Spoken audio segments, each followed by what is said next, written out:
سنی انفی مسلمان بھائیوں، ماہ رمضان المبارک کا آج چوتھا روزہ ہے،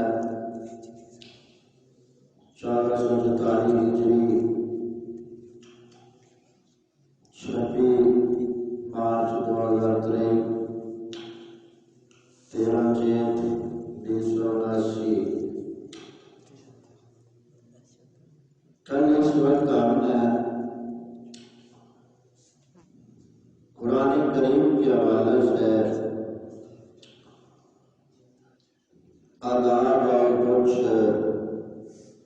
حقوق بیان کیے تھے، اور آج ہمارا اس حوالے سے یہ دوسرا درس ہے، قواعد قرآنیہ کے حوالے سے۔ جس طرح پہلے آپ نے عرض کیا تھا کہ ہم قرآن کریم کو سمجھنے کے لیے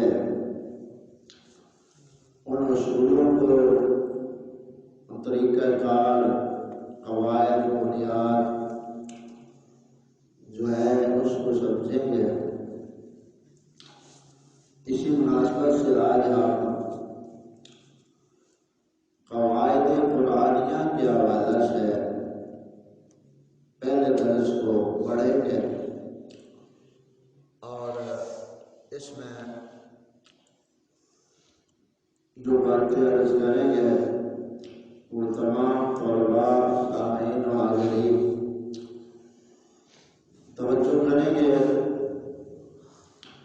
آقا کریم صلی اللہ علیہ وسلم نے ارشاد فرمایا، حضرت عثمان رضی اللہ تعالیٰ عنہ یہ روایت بیان فرماتے ہیں کہ آقا کریم صلی اللہ علیہ وسلم نے فرمایا، خیرکم من تعلم القرآن وعلمہ، تم میں سے بہترین وہ ہے جو قرآن سیکھے اور اسے سکھائے۔ یہ حدیث پاک باب فضائل القرآن میں، شرح مشکوٰۃ شریف میں، حدیث پاک 2007، اور قواعد کے حوالے سے جو آپ نے بات کی اس کی بنیاد بھی ہم نے قرآن پاک سے یہ آیت مبارکہ سے اخذ کی ہے۔ سورۃ بقرہ کی آیت نمبر 127 میں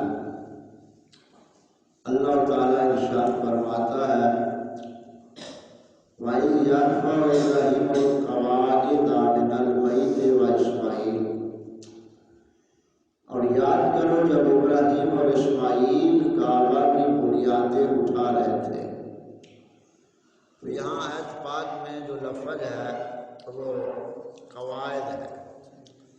قواعد قاعدہ کی جمع ہے، اور اسی اعتبار سے ہم قواعد قرآنیہ کو شروع کر رہے ہیں۔ قواعد جمع ہے قاعدہ کی۔ قاعدہ کہتے ہیں بنیاد، جڑ، نیم، اصل، اصول، ضابطہ، قانون۔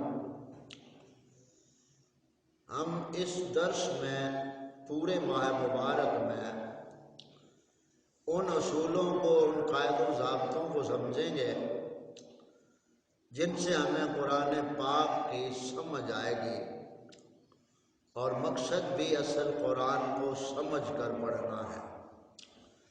اور یہ حدیث پاک عام پڑھائی بھی جاتی ہے، اور کتابوں میں، سکولوں کی دیواروں پہ یہ حدیث پاک لکھی ہوتی ہے، خیرکم من تعلم القرآن وعلمہ، تم میں سے بہترین وہ ہے جو قرآن سیکھے اور سکھائے۔ حدیث مبارکہ میں لفظ ہے تعلمہ۔ تعلم کا معنی سکھانا، تعلیم دینا، اور آپ کو اکثر یہ ترجمہ کتابوں میں یا دیواروں پہ کہیں لکھا ہوا نظر آئے، اور وہ ترجمہ بتاتے بھی یہی ہیں کہ تم میں سے بہتر وہ ہے جو قرآن پڑھے اور پڑھائے۔ اس طرح یعنی معنی مفہوم بدلا جاتا ہے۔ تو اگر یہی ترجمہ ہوتا کہ تم میں سے بہتر وہ ہے جو قرآن پڑھے اور پڑھائے، تو پھر حدیث مبارکہ کے الفاظ میں آقا کریم صلی اللہ علیہ وسلم اس طرح ارشاد فرماتے خیرکم من قرأ، کہ تم میں سے بہتر وہ ہے جو قرآن پڑھے اور پڑھائے۔ لیکن حدیث پاک میں تعلم، جو بہتر وہ ہے جو قرآن سیکھے اور اسے سکھائے۔ اس حدیث پاک کے پس منظر میں ہم قرآن پاک کو سیکھنے کے حوالے سے بحمدہ تعالیٰ یہ سلسلہ شروع کر رہے ہیں ترتیب وار، اور طلباء اور بچے پہنچنے تک ہمارا روزانہ کا یہ مختصر درس ہوگا، اور پھر آگے قرآن پاک کو بھی ہم پڑھا کریں گے۔ حضور شیر ربانی رضی اللہ تعالیٰ عنہ آپ ارشاد فرمایا کرتے تھے، آپ نے اکثر خطبات جمعہ میں 1928 اور 1929 کے قریب آپ کے خطبات جمعہ جو آپ نے بیان فرمائے، ان اکثر خطبات میں آپ ارشاد فرمایا کرتے تھے کہ مسلمانوں کی حالت دیکھو۔ یہ 1928 آپ دیکھ لیں اور اب 2023 ہے، کتنے سال ہو چلے ہوں گے؟ تقریباً 100 سے کچھ کم ہوں گے۔ تو اتنا عرصہ پہلے آپ اپنے دور میں فرمایا کرتے تھے، حضور شیر ربانی رضی اللہ تعالیٰ عنہ شرح فرمایا کہ مسلمانوں کی حالت دیکھو، قرآن پڑھتے ہیں اور انگریزی سمجھتے ہیں، یعنی قرآن کو تو صرف پڑھنے تک رکھا ہے اور انگریزی کو سمجھا جاتا ہے۔ تو ہمارے اولیاء کاملین قرآن و سنت کے جو ایک رہنما تھے کامل، انہوں نے ہر دور میں اپنا اپنا تبلیغ کا فریضہ ادا کیا۔ ہم انہی کی اس روش اور طریقہ کو مد نظر رکھتے ہوئے اللہ والوں نے جس طرح ہمیں قرآن سمجھایا اور ہم تک صحابہ کرام نے پہنچایا، اور اللہ والوں نے جس طرح قرآن پاک کو سمجھا اور سمجھایا، اسی طریقے پہ اگر ہم چلیں گے تو پھر ہی ہم قرآن پاک سے صحیح برکات اور فیوز حاصل کر سکتے ہیں۔ اگر ہم صرف لفظوں کی حد تک رہیں گے، صرف لفظ ہی ہم لفظوں کو ہی زبان سے دہراتے رہیں گے اور تلاوت کرتے رہیں گے، وہ بھی ایک رسمی طور پر، ایمان وہ ہے جو تیرے دل میں دنیا سے نفرت اور آخرت اور دین کی محبت پیدا کر دے تو سمجھ لے کہ تو مومن ہے، پھر تمہاری ہر نیکی اللہ تعالیٰ کی بارگاہ میں قبولیت کی امید بن جائے گی۔ تو اس بنیاد کو مد نظر رکھتے ہوئے ان قواعد کو ہم جو پڑھ رہے ہیں، اس کو درس قرآن کا ہم نام دیتے ہیں۔ روزانہ کا ایک اصول قاعدہ ہم پڑھیں اور سیکھیں گے تاکہ ہم جہاں بھی کوئی قرآن پاک کی آیت پڑھ رہا ہو آپ سمجھ جائیں، کیونکہ آقا کریم صلی اللہ علیہ وآلہ وسلم نے فرمایا کہ اس قرآن کے ذریعے اللہ تعالیٰ بعض قوموں کو بلند مرتبہ عطا فرمائے گا اور بعض کو گرا دے گا۔ یہ بھی اسی فضائل القرآن میں حدیث پاک ہے۔ یعنی قوم سے مراد کیا؟ یعنی قوم بحیثیت قوم، یعنی ہیں تو سارے مسلمان قرآن پڑھنے والے۔ قوم کا جو شخصی ایک تعارف ہے کہ یہ فلاں قوم ہے، یہ فلاں قوم ہے، یہ فلاں قوم ہے، تو یہاں قوم سے مراد مسلمان ہی قوم ہے۔ آگے ان کی اپنی یعنی جو نسبی تعلق قومیت ہے، برادری ہے، اس حوالے سے آقا کریم صلی اللہ علیہ وسلم نے فرمایا کہ بعض قوموں کو اللہ تعالیٰ اس قرآن کے ذریعے بلندی عطا فرمائے گا اور بعض کو گرا دے گا۔ یعنی جو مسلمان قرآن پاک کو اللہ کا کلام سمجھ کر اور اپنی زندگی کا کامل ضابطہ یا یاد سمجھ کر اور کتاب ہدایت سمجھ کر تعظیم اور ادب کے ساتھ قرآن پاک سے اپنے آپ کو وابستہ کریں گے، اللہ تعالیٰ اسی پاک کلام کے ذریعے ان کو دنیا اور آخرت میں بلند مرتبہ عطا فرمائے گا۔ اور جو قرآن پاک کو بحیثیت مسلمان کلمہ پڑھتے ہوئے اپنی خواہشات کے پیچھے چلائیں گے، اور وہ دنیا میں بھی ذلیل و خوار ہوں گے اور آخرت میں بھی ذلیل و خوار ہوں گے۔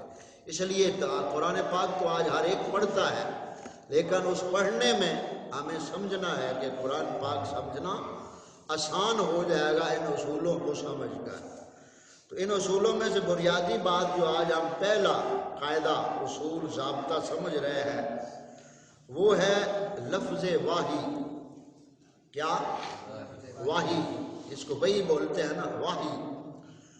وحی کی نسبت جب قرآن پاک میں کسی آیت میں وحی کی نسبت اگر آ جاتی ہے نبی کی طرف، لفظ وحی کی نسبت نبی کی طرف آ جائے تو معنی مطلب یہ ہوگا کہ اللہ تعالیٰ نے جبرائیل علیہ السلام کے ذریعے نبی سے کلام فرمایا۔ قرآن پاک میں جہاں بھی لفظ وحی آئے گا تو اس سے اگر نسبت نبی کے ساتھ ہے، یعنی آگے نبی کا ذکر ہو رہا ہے یا رسول کا ذکر ہو رہا ہے، تو مطلب یہ ہوگا اللہ تعالیٰ نے اپنے نبی اور رسول سے کلام فرمایا جبرائیل علیہ السلام کے ذریعے۔ تو ایک معنی یہ وحی کا۔ دوسرا وحی اگر کسی اور آیت میں آ جائے جہاں نبی اور رسول مراد نہ ہو تو وہاں وحی کا معنی ہوگا دل میں القاء کرنا، بات کو دل میں ڈال دینا۔ اس میں یعنی فرشتے کا واسطہ نہیں ہوتا، براہ راست اللہ تعالیٰ کا کسی بات کو مخلوق میں سے کسی کے دل میں القاء کر دینا۔ اس کے ساتھ بھی لفظ وحی آئے گا تو یہاں معنی مفہوم اور ہوگا اور وہاں معنی مفہوم اور ہوگا، اگرچہ لفظ وحی دونوں طرف ہے۔ اب اس کی ہم مثال قرآن پاک سے ہی سمجھیں گے، کیونکہ سب سے پہلی جو بہترین تفسیر قرآن پاک کی ہے وہ خود قرآن پاک ہے۔ قرآن کی تفسیر قرآن سے جملہ جو مکاتب فکر ہیں اس چیز پہ ان کا اتفاق ہے کہ سب سے پہلے جو قرآن پاک کی بہترین تفسیر ہے وہ خود قرآن ہے۔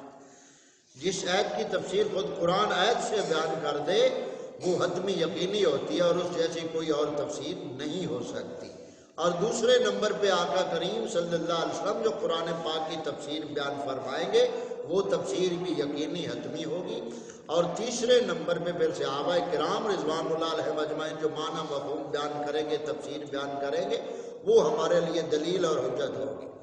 اور چوتھے نمبر پہ اجماع اگر آ جائے کسی آیت کی تفسیر پر تو اس کو بھی دلیل بنایا جائے گا اور وہ بھی دلیل ہمارے لیے ہوگی۔ آج کل کے جو نام نہاد انگریزی مجدد بنے پھرتے ہیں اور اپنے آپ کو شیطان کے پیچھے چلانے والے اور قرآن پاک کو سائنس کے پیچھے چلانے والے ایسے بدبخت لوگ بھی ہمارے مول معاشرے، کیا ہم سنیوں میں گھسے ہوئے ہیں، یعنی ہم سنیوں میں دعویٰ وہ بھی سنیت کا کرتے ہیں، جیسے یہ معراج الشیطان والے یہ ڈاکٹر طاہر القادری وغیرہ جو ہے، انہوں نے بنسبت وقت نے قرآن پاک کا ترجمہ کر کے اور سائنس کے پیچھے سے قرآن پاک کو سائنس کے پیچھے چلایا ہوا ہے۔ تو اس طرح کے اور کئی خبیث ہیں۔ بہرحال ہم سنی عقائد کا تحفظ کرتے ہوئے اور جو منبر کا تقاضا ہے اپنی طاقت اللہ تعالیٰ کے فضل اور اپنی طاقت اور شیخ پاک کی روحانیت اور استاد مکرم کی اس علم حقانی کا صدقہ ہم اپنا حق ادا کر رہے ہیں۔ اللہ تعالیٰ سے ہی ہم امید رکھتے ہیں اور اسی سے ہی ہمیں خوف ہے اور کسی سے نہ خوف اور لالچ ہے۔ اسی نظریے پہ اللہ تعالیٰ ہمیں قائم رکھے اور اسی نظریے پہ اللہ تعالیٰ ہمیں موت عطا فرمائے۔ تو اب ہم مثال کو لیں گے لفظ وحی کے حوالے سے۔ تو وحی کی نسبت اگر نبی اور رسول کے ساتھ ہو تو معنی ہوگا رب تعالیٰ کا فرشتہ کے ذریعے اپنے نبی سے کلام فرمانا۔ اب اس کی مثال قرآن پاک میں دیکھیں، اللہ تعالیٰ ارشاد فرماتا ہے اِنَّا أَوْحَيْنَا إِلَيْكَ کما اوحینا الی نوح والنبیین من بعد، سورۃ النساء آیت نمبر 163۔ اللہ تعالیٰ ارشاد فرماتا ہے بے شک ہم نے وحی کی تمہاری طرف، یعنی اے محبوب صلی اللہ علیہ وسلم ہم نے تمہاری طرف وحی کی، یعنی یہ قرآن اتارا جبرائیل علیہ السلام کے ذریعے نوح اور ان کے بعد والے پیغمبروں کی طرف، یعنی پہلے ہم نے نوح کی طرف اور جتنے تمام نبی ہیں ان کی طرف ہم نے جو وحی بھیجی جبرائیل کے ذریعے، اسی طرح وحی ہم تیری طرف بھی نازل فرما رہی ہے قرآن پاک۔ تو اب یہاں لفظ وحی آ گیا، وحی، تو اس کا مطلب کیا ہوا کہ نبی کے ساتھ نسبت ہو گئی، تو یہاں معنی ہے اللہ تعالیٰ کا فرشتہ کے ذریعے کلام کرنا۔ اب دوسری بھی مثال، یعنی اگر نبی کی طرف نسبت نہ ہو وحی کی اور مخلوق میں سے اور کسی مخلوق کی طرف وحی کی نسبت ہو تو وہاں معنی اور ہوگا کہ فرشتہ کے بغیر اللہ تعالیٰ کا دل میں بات کو ڈال دینا یا القاء کر دینا، اس کو بھی وحی سے تعبیر کیا گیا، لیکن اس میں فرشتہ جو ہوتا ہے وہ واسطہ نہیں ہوتا۔ اب اس کی مثال آپ دیکھیں قرآن پاک میں ہی اللہ تعالیٰ ارشاد فرماتا ہے وَأَوْحَى رَبُّكَ إِلَى النَّحْلِ۔ اب اللہ تعالیٰ فرما رہا ہے کہ ہم نے بے شک شہد کی مکھی کی طرف وحی کی۔ اب مکھی نبی تو نہیں ہے، لیکن لفظ کیا ہے؟ وحی کا۔ تو یہاں کیا مراد ہے؟ مکھی کے دل میں ڈالنا، مکھی کے دل میں القاء کرنا۔ یا موسیٰ علیہ السلام کے حوالہ سے اللہ تعالیٰ فرماتا ہے کہ جب موسیٰ علیہ السلام کی والدہ کو اللہ تعالیٰ نے وحی فرمائی، اور یہ بھی قرآن پاک ہی بیان فرماتا ہے سورۃ قصص آیت نمبر 7 وَأَوْحَيْنَا إِلَىٰ أُمِّ مُوسَىٰ، اوحینا، ہم نے موسیٰ کی ماں کی طرف وحی کی۔ اب اللہ تعالیٰ کے نبی موسیٰ علیہ السلام کی جو والدہ ماجدہ ہیں وہ نبیہ تو نہیں ہے، نبی نہیں ہے، لیکن لفظ وحی وہاں بھی ہے۔ تو وہاں فرشتہ کے بغیر جہاں وحی کا ذکر ہوگا تو اس کا معنی کیا ہوگا؟ فرشتہ کے بغیر وحی کا اگر ذکر ہوگا تو معنی کیا ہوگا؟ فرشتہ کے بغیر اللہ تعالیٰ کا بات کو القاء کر دینا، دل میں ڈال دینا، جہاں فرشتہ وسیلہ نہ ہو، اور جہاں فرشتہ ذریعہ ہو وہاں پھر وحی ہوگی جو اللہ کا کلام ہے، فرشتہ لے کر آتا۔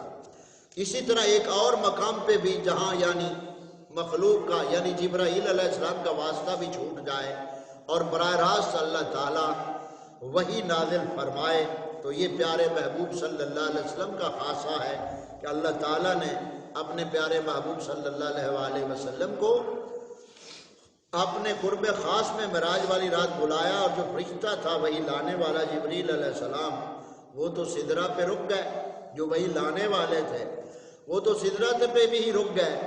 اب آگے آقا کریم صلی اللہ علیہ وسلم جب بارگاہ قرب خاص میں حاضر ہوئے تو اللہ تعالیٰ فرماتا ہے فَأَوْحَى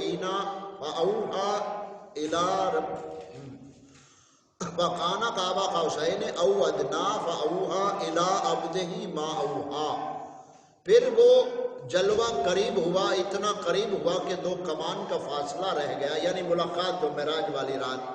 فَأَوْحَىٰ إِلَىٰ عَبْدِهِ مَا أَوْحَىٰ، پھر ہم نے اپنے بندے خاص پر وحی کی جو کرنی تھی۔ اب اس وحی کا پتہ نہ جبرائیل علیہ السلام کو ہے نہ کسی اور کو ہے، خدا جانے اور مصطفیٰ جانے۔ تو یہ آج کا ہمارا جو پہلا قاعدہ کلیہ مختصر طور پر لفظ وحی کے حوالے سے ہم نے سمجھا کہ لفظ وحی قرآن پاک میں کئی مقام پہ آیا ہے، تو ہر جگہ پہ ایک معنی مطلب مفہوم نہیں ہوگا۔ جہاں لفظ وحی کی نسبت نبی کے ساتھ ہوگی قرآن پاک میں، وہاں معنی کیا ہوگا کہ اللہ تعالیٰ کا فرشتے کے ذریعے کلام فرمانا اپنے نبی اور رسول سے۔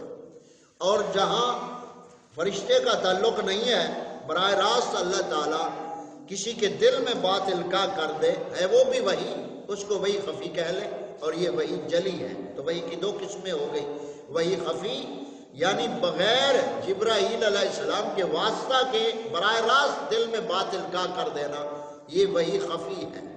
اور وحی جلی جبریل علیہ السلام جو اللہ تعالیٰ کا کلام لے کر نبی کی بارگاہ میں آئے، اسے وحی جلی کہا جاتا ہے۔ تو وحی کی کتنی قسمیں ہم نے پڑھی؟ 2۔ کون سی؟ وحی جلی، وحی خفی۔ وحی جلی اور وحی خفی۔ وحی جلی قرآن کریم لے کر آنے والا فرشتہ، یہ وحی جلی ہے۔ اب قرآن کیا ہے؟ یہ وحی جلی ہے۔ اور وحی خفی کیا ہے؟ جہاں فرشتے کا واسطہ نہ ہو، وہ وحی کیا ہے؟ خفی۔ اور وحی خفی کے حوالے سے ہم نے 2 مثالیں آپ کو دی قرآن پاک سے، حضرت موسیٰ علیہ السلام کی والدہ کو اللہ تعالیٰ کا وحی فرمانا، اور شہد کی مکھی کو وحی فرمانا۔ اسی پہ ہم بات ختم کرتے ہوئے شہد کی مکھی پہ ہم تھوڑی سی بات کر کے بات ختم کرتے ہیں۔ اب جو شہد کی مکھی ہے اس کو اللہ تعالیٰ نے وحی کی، کیا کی؟ انتخذی من الجبال بیوتا ومن الشجر، اللہ تعالیٰ فرماتے ہیں ہم نے شہد کی مکھی کو وحی کی کہ وہ درختوں میں چھتوں میں اپنا گھر بنائے اور مختلف پھلوں کا رس چوسے، رس اکٹھا کرے مختلف رنگوں کا، اور پھر کیا کرے؟ سبل ربے کے رب کے رستے پہ چلے۔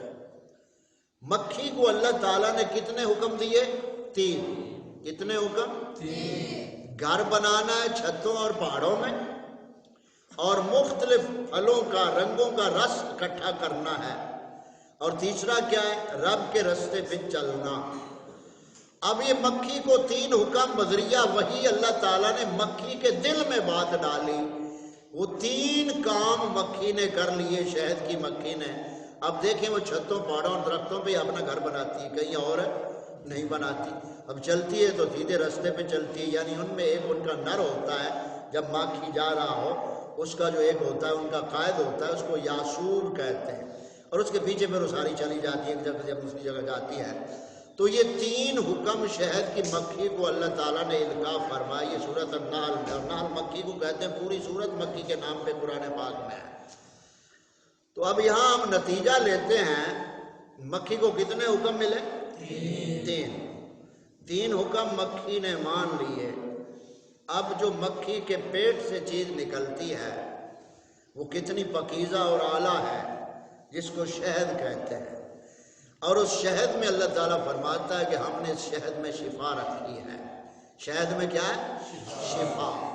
اب مکھی جو ہے وہ 3 حکم مان لے اور مانے، اور اس کے پیٹ سے جو چیز نکلے وہ لوگوں کے لیے شفا بن جائے۔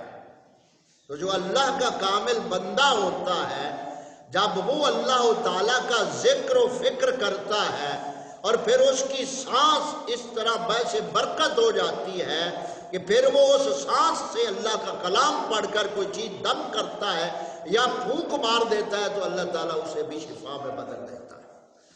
تو مکھی 3 حکم مان لے تو اتنا مقام پا گئی۔ اللہ تعالیٰ کا کامل ولی تو وہ ہے کہ جس کی بھوک میں اللہ تعالیٰ نے اثر رکھا ہوتا ہے۔ کاملین کی بات کر رہا ہوں، دبڑ گھلوں کی بات نہیں کر رہا، جو اللہ تعالیٰ کے کامل بندے ہیں ان کی بات کر رہا ہوں۔ تو یہ مکھی، اب ایک اور بات سمجھنے کی ہے، مکھی جو ہے اس کو اللہ تعالیٰ نے شہد کے ساتھ ایک اور چیز بھی عطا کی ہے، اور وہ کیا ہے؟ ڈنگ۔ کیا ہے؟ ڈنگ۔ ڈنگ کیوں اسے دیا ہے؟ کیونکہ اس کے پاس ایک قیمتی چیز ہے، شہد قیمتی ہے۔ اب جو اتارنے والے ہیں ان کو یہ خوف تو ہوتا ہے کہ مکھیاں لڑیں گے اور بوتھا سج جائے گا، اور کچھ ہوتے ہیں جو جاننے والے تھے بچ بھی جاتے ہیں، لیکن اصولی طور پہ اس کے پاس اپنے دفاع کے لیے اللہ تعالیٰ نے اسے ڈنگ دیا ہے۔ یہ ایک مکھی ہے، اس کو ڈنگ ملا ہے، اس کے پاس قیمتی چیز ہے۔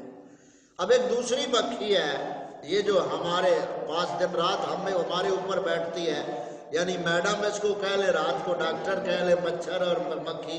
یہ مکھی میم صاحبہ دن کو نہیں سونے دیتی، اور ڈاکٹر صاحب جو ہے مچھر یہ رات کو نہیں سونے دیتے ہیں۔ تو یہ جو میڈم اور ڈاکٹر ہیں، اب یہ جو مکھی ہے، اس مکھی کے پاس ڈنگ ہے؟ نہیں ہے۔ کیوں؟ اس کے پاس کوئی قیمتی چیز نہیں ہے۔ یہ مکھی ہر چیز پہ بیٹھ جاتی ہے، لیکن نہیں بیٹھی تو ہمارے آقا کریم صلی اللہ علیہ وسلم کے جسم اقدس پہ نہیں بیٹھی ہے، اور حضور غوث پاک رضی اللہ عنہ کے جسم مبارک پہ بھی مکھی نہیں بیٹھتی تھی۔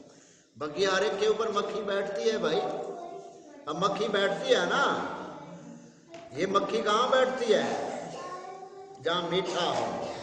کہاں بیٹھتی ہے؟ تو دنیا میٹھی ہے، اس لیے جو دنیا کی مٹھاس میں گم ہے اس کے اوپر مکھی بھی زیادہ عاشق ہو جاتی ہے۔ تو اس مکھی کے پاس ڈنگ نہیں ہے، کیونکہ یہ جو مکھی ہے اس کے پاس کوئی سودا قیمتی نہیں ہے۔ اب ایک تیسری مکھی ہے، تیسری مکھی، وہ بھونڈ ہوتا ہے، ڈیم جانتے ہو؟ بھونڈ۔ اب ڈنگ تو اس کے پاس بھی ہے، لیکن اس کے پاس بھی سودا قیمتی نہیں ہے۔ ڈنگ اس کے پاس ہے لیکن سودا اس کے پاس قیمتی نہیں، ڈیم کے پاس بھونڈ۔ ایک چوتھی مکھی بھی ہے، اسے کتا مکھی کہتے ہیں۔ کتا مکھی سمجھتے ہو نا؟ اب یہ کتا مکھی جو ہے، ایک 4 قسم کی مکھیاں ہو گئیں۔ اب ہم اس سے نتیجہ اخذ کرتے ہیں، کیونکہ ہم قرآن کریم کو سمجھنے کے حوالے سے یہ بات کر رہے ہیں۔ اب یہ 4 قسم کی مکھی ہے، اب ہم نے ایک نتیجہ اور تجزیہ کرنا ہے کہ ہم کس مکھی کے نقل کرنی چاہیے ہمیں اور ہم کس مکھی کی نقل کر رہے ہیں، کیونکہ قرآن پاک نے جو یہ ذکر مکھی کا بیان کیا ہے تو بے مقصد تو نہیں ہے، مقصد تو بہت بڑا ہے۔ اب شہد کی مکھی یہ مثال ہے بندہ مومن کی، کس کی؟ بندہ مومن کی مثال یہ شہد کی مکھی ہے۔ جیسے شہد کی قیمتی ہے، شہد کی مکھی کو ڈنگ عطا کیا ہے تاکہ اپنا تحفظ کرے۔ بندہ مومن کے پاس جو قیمتی چیز ہے وہ ایمان ہے اس کا، اور جو ایمان ہے اس کا، اس ایمان کی حفاظت کے لیے اسے دینی غیرت کا مظاہرہ کرنا چاہیے کہ اگر غیرت دینی اپنے پاس رکھتا ہے تو وہ اپنا ایمان بھی بچاتا ہے، اپنی عزت بھی بچاتا ہے۔ تو یہ شہد کی مکھی مثال کس کی ہے؟ بندہ مومن کی۔ کس کی مثال ہے؟ بندہ مومن کی۔ اب جو آگے مکھی ہے یہ میڈم صاحبہ، یہ مکھی اس کے پاس کوئی سودا قیمتی نہیں ہے، یہ حلوے پہ بھی بیٹھ جائے گی، جلوے پہ بھی بیٹھ جائے گی، یہ گٹر کے بھی بیٹھ جائے گی اور شٹر کے اوپر بھی بیٹھ جائے گی۔ یعنی یہ جو مکھی ہے یہ مثال ہے منافق کی۔ منافق کو فائدہ اپنا چاہیے، خواہ کافر سے ملے خواہ مومن سے ملے۔ تو یہ جو مکھی ہے گٹر پہ بیٹھنے والی، یہ منافق کی مثال ہے، اسے اپنا فائدہ چاہیے جہاں سے ملے۔ یہ دوسری مکھی ہو گئی۔ اب تیسری قسم جو بھونڈ ہے، ڈیمو، اس کے پاس ڈنگ ہے، اور ڈیمو جب ڈنگ مارتا ہے تو سکون تو بہت ملتا ہوگا نا۔ اب جیسے یہ ہمارے ہاں ماشاءاللہ اب یہ سیٹیں جو بک کر رہے ہیں یا کرا رہے ہیں، یہ بادیوں کی سیٹیں بیٹیں چل رہی ہیں، اب ان کے پیچھے یہ تیسرے ڈنگ والی مکھی لگی ہوئی ہے۔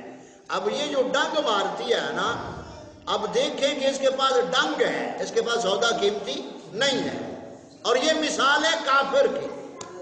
کافر کی مثال ہے، کیونکہ کافر کے پاس کوئی قیمتی سودا نہیں ہوتا، اس کے پیچھے ہم چلیں گے تو ڈنگ مار کر ایمان ہی ختم کرے گا، جان ہی لے گا، ایمان لے گا، عزت لے گا۔ تو اس لیے یہ تیسری مکھی ہے جو کافر کی مثال ہے۔ اب چوتھی مکھی کتا مکھی ہے۔ اب یہ جو کتا مکھی ہے نا، یہ ہے حاسد مکھی، حاسد لوگ جو حق سے حسد کرتے ہیں، حق والوں سے بغض رکھتے ہیں اور دین والوں سے بغض رکھتے ہیں، ان سے نفرت رکھتے ہیں۔ یہ چوتھی مکھی ہے کتا مکھی۔ یعنی کتا مکھی ہر وقت عیب کے اوپر بیٹھے گی، عیب تلاش کرے گی، اور حق والوں کی اگر نیکی ہے تو اس کو بھی وہ برا بنانے کی کوشش کرے گی۔ یہ جو کتا مکھی ہے، تو یہ چار قسم کی مکھی، اس کی مختصر ہم نے آپ کو وضاحت فرما دی، اور اسی لیے جو آج ہم نے قاعدہ کلیہ پڑھا اس میں ہم نے یہ پڑھا لفظ وحی کی نسبت اگر نبی کی طرف ہو تو اس کا مطلب ہوگا فرشتہ کے ذریعے اللہ تعالیٰ کا کلام فرمانا، اور فرشتہ کا ذریعہ نہ اور وحی ہو تو اس کا مطلب ہوگا مخلوق میں سے کسی کی طرف اللہ تعالیٰ اس کے دل میں بات القاء کر دے، اور اللہ تعالیٰ بغیر وحی کے وحی خفی کے ذریعے اس کے دل میں بات ڈال دے، تو یہ وحی خفی ہو گئی۔ تو آج ہمارا جو درس تھا یہ ابتدائی درس تھا قواعد کے حوالے سے، جس میں ہم نے پڑھا وحی کے حوالے سے، لفظ وحی کے حوالے سے اس کی مناسبت اور اس کی نسبت، معنی کیا ہوگا، مطلب کیا ہوگا۔ تو آج ہمارا یہ اللہ تعالیٰ کے فضل و کرم سے پہلا درس جو ہے قواعد قرآنیہ کے حوالے سے یہ اپنے اختتام کو